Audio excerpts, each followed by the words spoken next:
सिर में चोट लगने से अजह मतलब प्रेसिडेंट हान मो की याददाश्त तो वापस आ जाती है, बट लिंसी के साथ बिताया टाइम भूल जाता है। लिंसी को लगता है कि वो बस नाटक कर रहा है। उसके पीछे ऑफिस तक पहुंच जाती है, उससे मिलने की कोशिश करती है। गार्ड्स कहते हैं प्रेसिडेंट ने कहा ना कि वो तुम्हें नहीं जानते, चलो निकलो यहाँ से। वो कहती है कल ही तो हम दोनों ने एक दूसरे को कन्फेस किया और आज तुम हान मो बन गए हो तो सब कुछ भूल जाओगे। तुम बहुत गलत कर रहे हो। हान मो को लगता है कोई पागल है। मैनेजर से कहता है ऐसे अजीब लोग मेरे आसपास नहीं दिखने चाहिए। घर आता है, डिनर करने बैठता है। खाना पहले जैसा नहीं लग रहा था। कुक को बुलाता है तो हमारी लिंसे आती है, कहती है कुक छुट्टी पर है, उनकी जगह पर मैंने ज्वाइन किया है। वो कहता है तुम यहाँ भी पहुंच गई। वो कहती है अब यहाँ कोई नहीं है, प्लीज ऐसे नाटक मत करो और मेन प्रॉब्लम क्या है वो बताओ। वो कुछ नहीं कहता। वो पूछती है कहीं ऐसा तो नहीं है कि तुम्हारी मॉम को मैं पसंद नहीं आई? अगर ऐसा है तो बताओ मॉम कहाँ है, मैं अभी जाकर उन्हें मनाऊंगी। हान मो अभी भी उसे पहचान नहीं पाता। वो प्रूफ के लिए दोनों के फोटोज दिखा दिए। वो फोटोज को फेक बोलता है। वो कहती है तुम्हारे बट पर एक तिल है। ये सुनकर हान मो सोचता है इसे कैसे पता। देन सोचता है जरूर इसने इन्वेस्टिगेशन करवाई होगी। वो आगे कुछ और सुनने के मूड में नहीं था। स्टमक पेन का बहाना बनाता है। लिंसे को पास ही के मेडिकल से मेडिसिन लाने बोलता है। वो जल्दी से जाने लगती है। वो उठकर डोर क्लोज कर देता है। नेक्स्ट डे हान मो की मॉम उसके लिए ब्लाइंड डेट अरेंज करती है। लिंसे जासूसी करने वहां पहुंच जाती है। वो लड़की अपनी तारीफ करने में बिजी हो जाती है। मैं फ्रांस में पली बड़ी हूँ, मेरा डैड बहुत रिच है, मेरे पीछे लड़के पागल है। हान मो सिर्फ एक लाइन कहता है मैं किसी और को लाइक करता हूँ। वो शॉक्ड होकर पूछती है किसे? वो लिंसी की तरफ इशारा करता है। वो कहती है मैं नहीं मानती, मुझे जैसे रिच ब्यूटीफुल लड़की के होते हुए तुम एक वेट्रेस को कैसे लाइक कर सकते हो? वो कुछ नहीं कहता। प्रूफ करने के लिए सीधे जाकर लिंसी को किस करता है। तभी एक रिपोर्टर दोनों की पिक क्लिक कर लेता है। मिस फ्रांस रिटर्न गुस्से में चली जाती है। लिंसी कहती है मुझे पता था कि तुम्हें सब याद है, मुझे ना पहचानने का नाटक कर रहे थे ना अभी तक। देन मजाक में कहती है अब जब किस कर ही लिया है तो रिस्पॉन्सिबिलिटी भी लेनी होगी। वो उसे अपना कार्ड देकर जितने चाहे उतने पैसे निकालने बोलता है। उसके इस हरकत से लिंसी हर्ट होती है। उसका कार्ड वही फेंक देती है। कहती है आज से मैं तुम्हारे पीछे नहीं आऊंगी। नेक्स्ट डे किस वाला पिक न्यूज़पेपर के फ्रंट पेज में छप जाता है। हान मो अभी के अभी सब पिक्स हटवाने बोलता है। मैनेजर कहती है अभी सिचुएशन स्टेबल नहीं है, अगर आप इस रिलेशनशिप से इनकार करोगे तो आपके इमेज पर नेगेटिव असर पड़ेगा, जो कि कंपनी के लिए बिल्कुल भी ठीक नहीं होगा। बेस्ट होगा कि आप लिंसे से 3 मंथ के रिलेशनशिप का कॉन्ट्रैक्ट साइन करवा लो, देन 3 मंथ बाद साइलेंटली ब्रेकअप कर लेना। वो ना बोलने जा ही रहा था तभी गार्ड्स लिंसे को पकड़ कर लाते हैं। वो कहती है मैं इस कॉन्ट्रैक्ट के लिए नहीं मानूंगी और तुम्हारे प्रेसिडेंट भी नहीं मानेंगे। तभी हान मो कहता है मुझे कोई प्रॉब्लम नहीं है। हान मो के कॉन्ट्रैक्ट के हिसाब से लिंसे को 24 घंटे हान मो की बात माननी पड़ेगी। लिंसे कहती है ये कैसा कॉन्ट्रैक्ट है, मुझे साइन नहीं करना। हान मो कहता है एक बार अमाउंट देख लो फिर डिसाइड करना। लिंसे कहती है तुम्हें क्या लगता है कुछ पैसों के लिए मैं बिक जाऊंगी? देन पेज टर्न करके अमाउंट देखती है, 3 मिलियन युआन हर मंथ। ये देखकर 1 सेकंड में साइन कर देती है। बताओ मुझे क्या करना होगा? वो कहता है सबसे पहले मेरी मॉम से मिलना होगा। वो उसकी मॉम को इम्प्रेस करने के लिए पूरी तरह से रेडी थी, बट हान मो चाहता था कि मॉम लिंसे को हेट करे ताकि उनका ब्रेकअप करना इजी हो जाए। लिंसे के आने की खुशी में मॉम घर को अच्छे से रेडी करती है। देन उसके आने का वेट करने लगती है। हान मो कहता है 2 घंटे हो गए अभी तक नहीं आई, मुझे तो इन सब की आदत है, बट आज तो वो आपसे मिलने आ रही है, इतना लेट कैसे आ सकती है? कैसी लड़की को गर्लफ्रेंड बनाया है मैंने?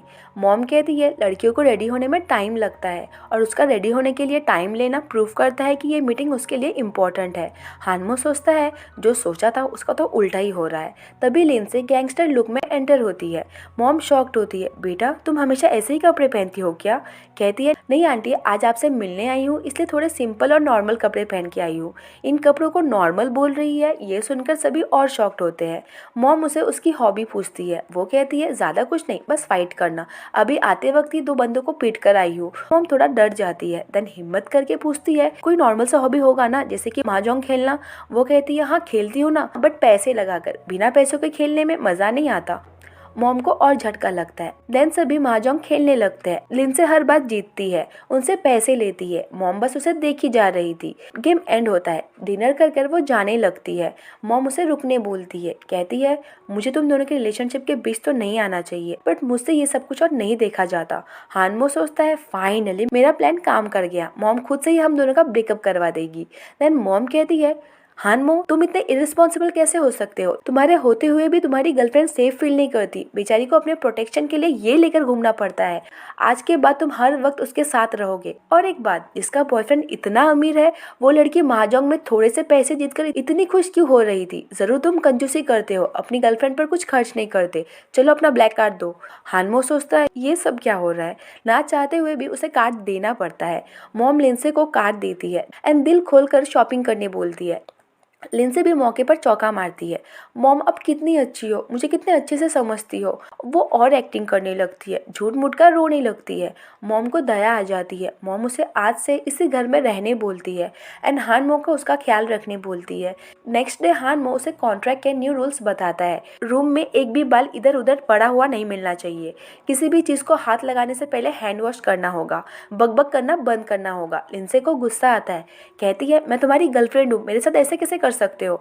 वो कहता है फेक गर्लफ्रेंड हो, रियल नहीं, समझी? और अगर रूल्स फॉलो नहीं करोगी तो मैं तुम पर केस कर दूंगा। बेचारी चुपचाप मान जाती है। हानमो फिर भी उसका पीछा नहीं छोड़ता।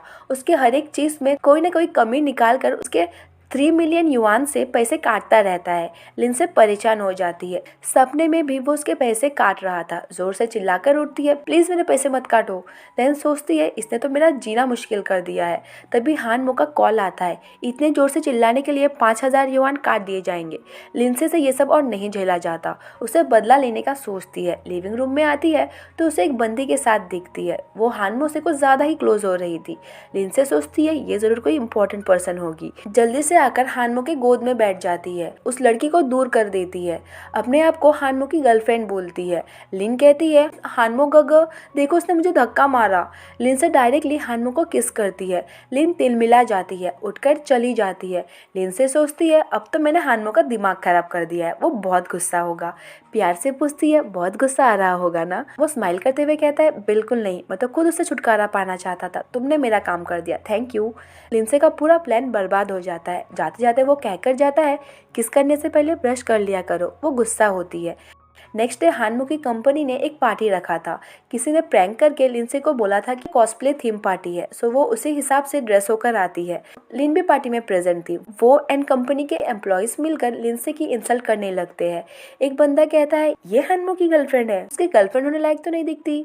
वो जाने लगती है। तभी हानमो आता है। कहता है जब मेरी गर्लफ्रेंड ने कहा कि ये कॉस्प्ले थीम पार्टी है तो ये कॉस्प्ले थीम पार्टी ही है। तुम लोग अभी तक यहाँ क्यों खड़े हो? जल्दी से जाओ, रेडी होकर आओ। मैं अपनी गर्लफ्रेंड को अपसेट नहीं देख सकता। लिंसे को याद आता है कि उस दिन पार्टी में ठीक इसी तरह इसने मेरे लिए स्टैंड लिया था। उसके साथ बिताए हर एक पल याद आते हैं एंड हमारे हानमो को कुछ याद तो नहीं आता, पर फिर भी वो हमारी क्यूट लिंसे से प्यार कर बैठता है। वो उसके फेस को टच करती है, उसे अज़ा बोलती है।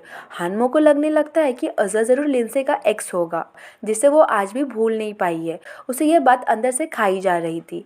लिंसे उसे अपने फेवरेट रेस्टोरेंट में लेकर जाती है। हानमो कुछ खा नहीं रहा था। लिंसे कहती है ओ सॉरी, मैं तो भूल ही गई थी कि तुम स्पाइसी फूड नहीं खा पाते। देन वेटर को बुलाकर नॉन स्पाइसी फूड ऑर्डर करती है।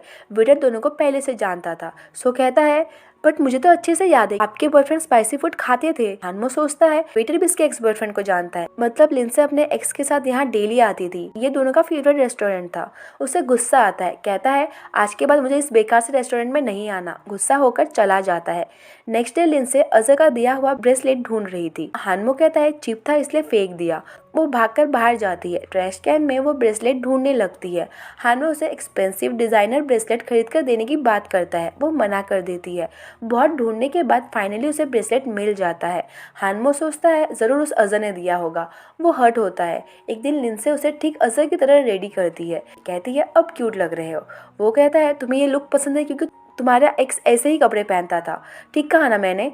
वो क्या ही कहती, डायरेक्टली बता देती कि तुम अज़ा हो तो उसे शॉक लग सकता था। उसकी मेंटल कंडीशन बिगड़ सकती थी, सो वो कुछ नहीं कहती। वो आगे कहता है मुझे उस अज़ा की परछाई बनकर नहीं रहना। अगर तुम उस अज़ा को नहीं भूल सकती तो मुझे भूल जाओ। वो कॉन्ट्रैक्ट के पेपर्स वहीं फाड़ कर फेंक देता है। वो बिना कुछ बोले वहां से चली जाती है। गुस्सा तो दिखा देता है। अब उसे पागलों की तरह मिस करने लगता है। उसके लिए स्पाइसी फूड खाने की प्रैक्टिस करता है। लिंसे जाने से पहले अजहर का दिया हुआ ब्रेसलेट वापस करके जाती है, जो कि मैनेजर हानमो को देती है। एंड ब्रेसलेट देखते ही उसे सब कुछ याद आ जाता है, समझ जाता है कि अजहर कोई और नहीं वो खुद है। लिंडसे को ढूंढने निकल पड़ता है, बहुत ढूंढता है, कहीं नहीं मिलती। देखते देखते कई महीने गुजर जाते हैं। वो लिंडसे को ढूंढना कंटिन्यू रखता है। देन फाइनली उसे लिंडसे का पता मिल जाता है, बट जब वहाँ पहुँचता है तो लिंडसे को किसी और के साथ देखता है। हानमो से ब्रेकअप होने के बाद लिंडसे बहुत डिप्रेस थी। मॉम से उसकी कंडीशन देखी नहीं जा रही थी। वो लिंडसे को समझाती है, मूव ऑन करने बोलती है एंड जाओ को डेट करने बोलती है। मॉम की खातिर वो हाँ बोल देती है एंड जाओ को डेट करना स्टार्ट करती है। हानमो की मैनेजर कहती है, प्रेसिडेंट आपको जल्द ही कुछ ना कुछ करना होगा, नहीं तो मिस लिंडसे किसी और की हो जाएगी। हानमो भी ये रियलाइज करता है। लिंडसे डेट पर थी, जाओ को टॉय पिक करने बोलती है। बहुत ट्राई करता है बट नहीं कर पाता। साइड से हानमो इशारा करता है। लिंडसे के लिए टॉयज की लाइन लग जाती है। दोनों ही हानमो को लुक देते हैं एंड यहाँ से हानमो दोनों का पीछा नहीं छोड़ता। जाओ प्यार से लिंडसे को आइसक्रीम देता है। उसके पीरियड्स चल रहे थे, सो आइसक्रीम खाने से वो थोड़ा झिझक रही थी, फिर भी जाओ का मन रखने के लिए खाने लगती है। हानमो नोटिस करता है, मन ही मन कहता है, पीरियड्स चल रहे फिर भी इस गधे को खुश करने के लिए तुम्हें आइसक्रीम खाना है। वो उसका आइसक्रीम ले लेता है, एक ही बार में पूरा चट कर जाता है। लिंडसे को गुस्सा आता है, उसे चिल्लाती है। जाते टाइम भी हानमो दोनों को फॉलो करता है। दो ड्रंक बंदे लिंडसे को छेड़ने लगते हैं। जाओ पहले ही डरकर भाग जाता है। हानमो आकर उसे बचाता है, उन्हें मारकर भगा देता है। लिंडसे बस उसे देखी जा रही थी। लिंडसे के सेफली घर पहुंचने तक वो उसे फॉलो करता है। लिंडसे सोचती है, इसे मैं किस बात की सजा दे रही हूँ, इसकी तो कुछ गलती भी नहीं थी, बेचारा तो अपनी याददाश्त खो बैठा था। देन उसे देखने के लिए बाहर भाग कर आती है। वो वहीं खड़ा था। पहले तो सॉरी बोलता है, देन बड़े क्यूटली उसे प्रपोज करता है, आई लव यू बोलता है। वो भागकर नीचे आती है, उसे हग करती है एंड इसी के साथ ये क्यूट सा ड्रामा यहीं पर एंड हो जाता है। ड्रामा अच्छा लगा हो तो लाइक एंड कमेंट कर देना, चैनल पे न्यू हो तो सब्सक्राइब भी कर देना। थैंक्स फॉर वॉचिंग, मिलते हैं नेक्स्ट वीडियो में, बाय।